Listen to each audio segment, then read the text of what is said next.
আজকে বানাবো গ্রাম বাংলা হারিয়ে যাওয়া ডিমাওলা শিঙি মাছ ও ল্যাঠা মাছের বাটি চচ্চড়ি। বাটি চচ্চড়ি বানানোর জন্য প্রথমে দেখো আমি কড়াইয়ে জল দিয়ে দিয়েছি, আর কড়ার জলটা গরম হয়ে গেলে তার মধ্যে দিয়ে দিতে হবে কাঁচা পেঁয়াজ কুচি। জলটা কিন্তু ভালোভাবে গরম করে নিতে হবে।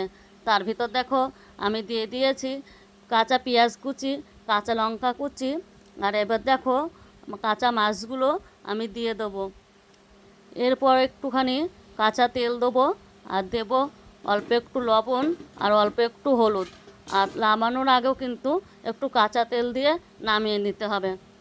এরপর আমি দেখো সব কিছু একসাথে দিয়ে ভালোভাবে নেড়ে চেড়ে ঢাকনাটা ঢেকে রেখে দেব প্রায় 10 মিনিটের মতন। 10 মিনিটের মতো রেখে দিলে কিন্তু মাছটা ভালো করে সিদ্ধ হয়ে যাবে। আর দেখো আমার মাছটা হয়ে এসছে, আর কত সুন্দর কালার এসছে।